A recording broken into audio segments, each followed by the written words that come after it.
Damai sejahtera Allah Bapa yang melampaui segala akal, kiranya memelihara hati dan pikiran saudara-saudara sekalian di dalam Kristus Yesus Tuhan kita. Amin. Shalom. Khotbah bagi kita pada minggu kita hari ini, yaitu minggu ke-13 setelah Trinitas, diangkat dari kitab Injil Matius, pasal yang ke-27, dimulai dari ayat yang pertama hingga ayat yang ke-10. Demikian dikatakan di dalam firman Tuhan. Ketika hari mulai siang, semua imam kepala dan tua-tua bangsa Yahudi berkumpul dan mengambil keputusan untuk membunuh Yesus. Mereka membelenggu dia, lalu membawanya dengan menyerahkannya kepada Pilatus, wali negeri itu. Pada waktu itu Yudas yang menyerahkan dia melihat bahwa Yesus telah dijatuhi hukuman mati, menyesallah ia. Lalu ia mengembalikan uang yang 30 perak itu kepada imam-imam kepala dan tua-tua. Dan berkata, "Aku telah berdosa karena menyerahkan darah orang yang tak bersalah." Tetapi jawab mereka, "Apa urusan kami dengan itu? Itu urusanmu sendiri." Maka ia pun melemparkan uang perak itu ke dalam bait suci. Lalu ia pergi dari situ dan menggantungkan diri. Imam-imam kepala mengambil uang perak itu dan berkata, "Tidak diperbolehkan memasukkan uang ini dalam peti persembahan, sebab ini uang darah."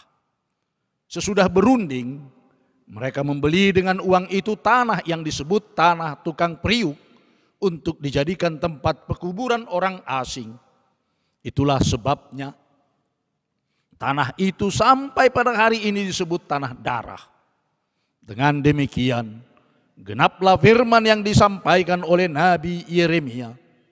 Mereka menerima 30 uang perak, yaitu harga yang ditetapkan untuk seorang menurut penilaian yang berlaku di antara orang Israel.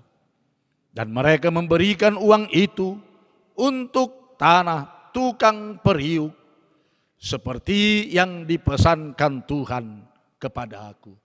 Hingga di sini pembacaan kita akan firman Tuhan. Shalom saudara-saudara yang dikasihi Kristus. Jemaat Tuhan yang dikasihi Kristus, terkadang manusia mampu melakukan hal-hal yang tidak dapat diterima oleh akal sehat, hanya demi mendapatkan uang yang banyak dan dalam waktu yang cepat, sehingga dapat bertahan hidup atau menafkahi keluarganya. Maka mereka rela menjual sebahagian organ tubuhnya. Salah satunya adalah penjualan ginjal yang ilegal. Selain itu, bagian tubuh manusia lainnya juga sering diperjualbelikan demi mendapatkan uang.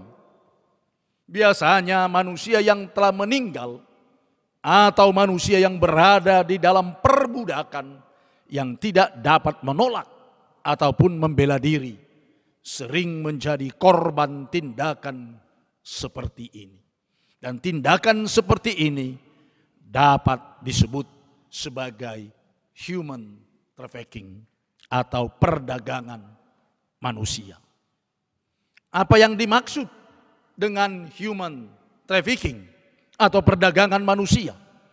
Perdagangan manusia adalah segala bentuk jual beli terhadap manusia dan juga eksploitasi terhadap manusia itu sendiri, seperti pelacuran, bekerja atau layanan paksa, perbudakan atau praktek yang menyerupainya, dan juga perdagangan atau pengambil alihan organ tubuh manusia. Topik kita minggu ini adalah manusia tidak untuk diperjualbelikan. Rupanya sudah sejak zaman dahulu kala perdagangan manusia sudah sering dilakukan hanya demi uang. Manusia diperjualbelikan untuk menjadi budak dari segalanya. Di tengah-tengah rumah tangga, saudara yang dikasihi Kristus, di tengah-tengah rumah tangga pun kadang-kadang istri juga dijadikan budak. Mulai dari segala pekerjaan di dapur, sampai pekerjaan di sumur, bahkan hingga ke kasur, semuanya dilakukan oleh sang istri. Dan itu sudah dicekokin pada kita sejak mulai dari kecil, lewat pelajaran dan lagu yang diajarkan di dunia pendidikan. Buku bacaan kita tempo dulu mengatakan budi bermain layang-layang, wati menyapu halaman. Itu tidak boleh dibalik-balikkan. Ayah membaca koran di ruang tengah, ibu menyapu rumah dan memasak di dapur. Itu juga tidak boleh diputar balikkan. Melalui lagu juga ditanamkan kepada kita, bapak pegang tongkat, ibu pegang sapu. Bapak naik pangkat, ibu jadi guru. Dengan pembelajaran seperti ini, ratusan tahun budaya manusia membedakan pekerjaan secara jenis, kelamin, atau secara seksual, atau gender. Sehingga tanpa kita sadari sedikit pun, terjadilah perbudakan yang tersamar, yang semu di tengah-tengah keluarga. Saudara yang dikasihi Kristus, hari ini kita diingatkan oleh firman Tuhan bahwa manusia tidak untuk diperjualbelikan. Mengapa? Karena manusia adalah insan ciptaan Tuhan. Dia serupa dan segambar dengan penciptanya. Manusia adalah gambar dan rupa Allah. Siapa yang memperjualbelikan manusia, berarti dia juga sedang memperjualbelikan Tuhan. Sedang memperdagangkan Tuhan, sang penciptanya sendiri. Sebab Tuhan Yesus mengidentikan dirinya dengan manusia yang terkecil dan dengan manusia yang terhina. Saudara yang dikasihi oleh Kristus Yesus, Tuhan kita, juga adalah salah satu dari korban manusia yang diperjualbelikan adalah Tuhan Yesus. Yesus Kristus sendiri adalah salah satu dari korban manusia yang diperjualbelikan. Di mana para tokoh agama, para tua-tua dan tokoh masyarakat sedang bersepakat mengeksekusi Yesus demi sebuah prestise. Sebab mereka menganggap Yesus adalah penghalang prestise mereka. Mereka memfitnah Yesus sebagai manusia penghujat Tuhan. Bersekongkollah toga atau tokoh agama, Todat atau tokoh adat, Thomas atau tokoh masyarakat, dengan Yudas Iskariot, murid Tuhan Yesus, agar Yudas menyerahkan Yesus dengan jalan memperjualbelikannya hanya seharga 30 keping perak. Setelah persekongkolan terjadi dengan jalan transaksi dan jual beli, Maka aksi pun segera dimulai. Yesus ditangkap di Taman Getsemani dan harus dengan segera diadili dengan tuntutan hukuman mati. Itulah yang disaksikan oleh kitab Injil Matius yang menjadi khotbah kita pada hari Minggu ini.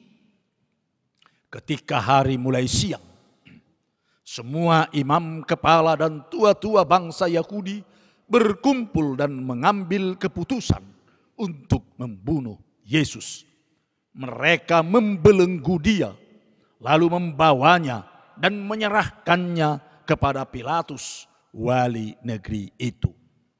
Keputusan untuk menjatuhkan hukuman mati kepada Yesus harus melalui pengadilan pemerintah yang sah saat itu. Dengan tangan terbelenggu, mereka membawa dan menyerahkan Yesus kepada Pilatus agar dijatuhi hukuman mati. Walaupun saat itu hukum bisa saja diperjualbelikan. Apalagi daerah Palestina pada zaman itu sebagai kawasan jajahan pemerintah Romawi. Ya, mengadakan rapat, pertemuan, persekongkolan untuk membunuh Yesus. Itulah juga yang sering terjadi dalam kehidupan kita. Kita sering bersekongkol atau berjumpa, bertemu yang selama ini bermusuhan hanya untuk mengkhianati Yesus. Yesus adalah anak manusia yang telah diperjualbelikan sebagai korban sebuah persekongkolan. Persekongkolan dua pihak yang tidak pernah berteman atau berkawan. Padahal selama ini mereka orang yang berlawanan. Yudas Iskariot sang murid sejati dengan tokoh-tokoh dan ulama kaum Yahudi. Saudara yang dikasihi Kristus, pada waktu Yudas yang menyerahkan dia melihat bahwa Yesus telah dijatuhi hukuman mati, menyesallah ia. Setelah nasi menjadi bubur, setelah arang habis namun besi binasa, muncullah penyesalan dari Yudas Iskariot.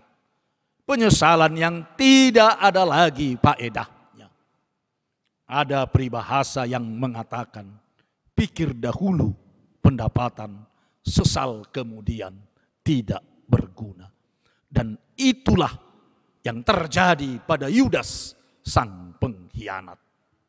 Yudas memang mengembalikan uang yang 30 perak itu kepada imam-imam kepala dan tua-tua, serta berkata, aku telah berdosa karena menyerahkan darah orang yang tak bersalah. Namun dengan entengnya mereka menjawab, apa urusan kami dengan itu? Itu urusanmu sendiri.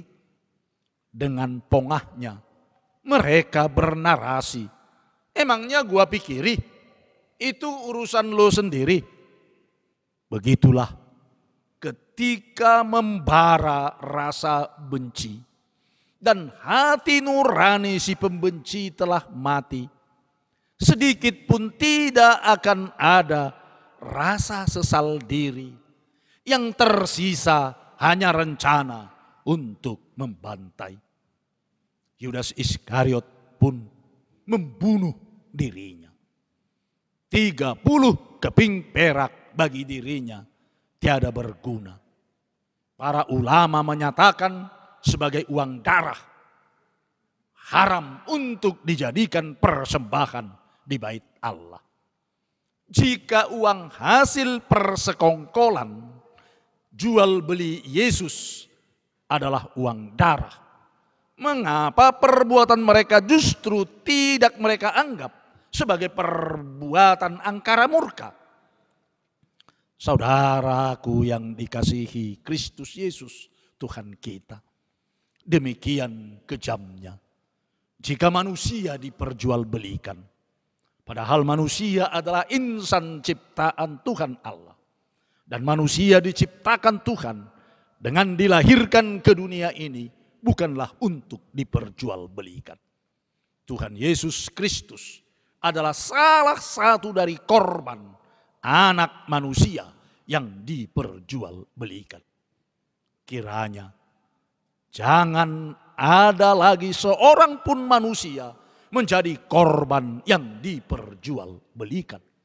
Terutama bagi kita sebagai orang yang beriman kepada Yesus Kristus. Jangan kita ikut-ikutan untuk melakukannya. Justru kita terpanggil untuk turut memutus mata rantai perdagangan manusia atau human trafficking.